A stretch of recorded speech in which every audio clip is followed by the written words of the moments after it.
এই মেলা দিন পর টং দেখলাম, আগে তো টং দেওয়া হয়তো অনেক বেশি, তাই না? অস্থায়ী টং, মানে মানুষজন থাকে না। ফসল পাহারা দেওয়ার জন্য বেশ ভালো।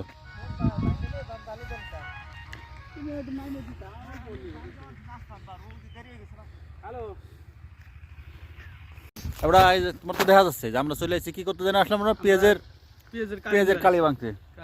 বেগ নিয়েছি, পরে গাড়া নিয়েছি। প্রস্তুতি সফল। আমরা হলো কৃষক।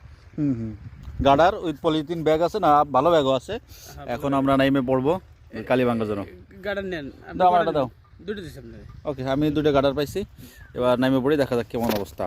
হ্যাঁ, একটু জালিগুলো ভাঙতে হবে, এই যে এগুলা তরকারি হিসেবে খাওয়া যাইবে। এরকম ভাঙতে থাকি, দেখা যাক কতগুলো ভাঙতে পারি। তবে খেয়াল রাখতে হবে বেটার পেঁয়াজের যেন তেজমারা না হয়ে যায়, পেঁয়াজ যেন নষ্ট না করে ফেলাই। হ্যাঁ, পেঁয়াজগুলো কিন্তু ভালোই হয়েছে, এগুলো মুড়ি কাটা পেঁয়াজ, অর্থাৎ এই যে ছোটো ছোটো পেঁয়াজগুলো থাকে সেগুলো লাগানোর পরে যে পেঁয়াজ হয় এটাকে মুড়ি কাটা পেঁয়াজ বলে। এই যে কালিগুলা, এগুলো তরকারিতে খাওয়া যাবে, বেশ ভালো।